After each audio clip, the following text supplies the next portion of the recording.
think that then, I mean, going back to just looking at Gellner's position, do you think we underestimate then how much Gellner's thinking was determined by a kind of, he bought into an ethic that it was a normative thing, that we should be rational because of the dangers of all this kinship, embeddedness, that he really saw that as a danger, and he wanted something that would corrode it. And like you say, every time the re-enchanters came along, as he called them, he would oppose them, not necessarily because of the details of their re-enchantment theme, but because re-enchantment itself was something that he thought was a danger to individualism, himself, and therefore it was almost like he used this as a kind of corrosive acid against the dangers, as he saw it, out of these non-axial civilizations and attitudes and stuff. And it was a much more than just a distant intellectual working on these things. He was passionately concerned about protecting a certain position about individuals and himself. Well, I think that's absolutely true. I think one of the other things that is great about him is that the personal working out of personal and psychological and life experiences suffuses all his work.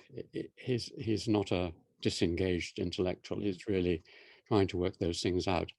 And I think that his feeling was that what he cherished above all was the freedom for his mind and his body to pursue things in the way that he would like to. He was not encumbered. He was not embedded in anything. If he disagreed with something, basically, if someone told him that 2 and 2 equals 5, he would say, no, it doesn't equal 5. No, I mean, he often uses the word compulsion. No compulsions of any kind, either from God or from the state or from any part of our existence, were going to compel him. He was a free roaming, which is why he had this ambivalent attitude towards Popper, because he said that, while he thought Popper's philosophy of the open society and so on was what he espoused, as an individual, Popper was abhorrent because he was a compulsive controller of people. And I noticed this in my experiences with him. Anyone tried to sort of corral him and force him and hamper him, and then he went against this. And I think that what he sensed in Enchanted Worlds was that you couldn't just follow an intellectual argument. I mean, he loved the Scottish Enlightenment, because here for the first time you had people like David Hume and Adam Smith and so on, who seemed to have, and particularly Hume, seemed to have freed himself.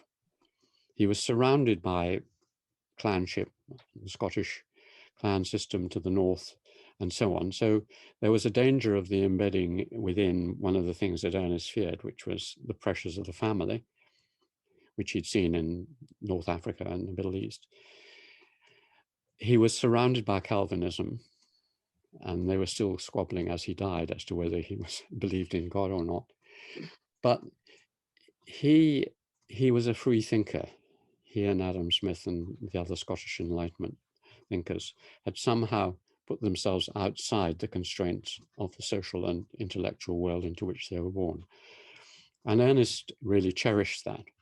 So he was worried that if you had a non-axial civilization in which there was the instability of enchantment, he was worried in the same way. I mean, it reminds me of Joseph Needham's theories that we talked about, that how can you have a rational scientific world if you are it's filled with spirits, and basically you can't have a scientific system if every time you do an experiment, some godling can come along and change the results.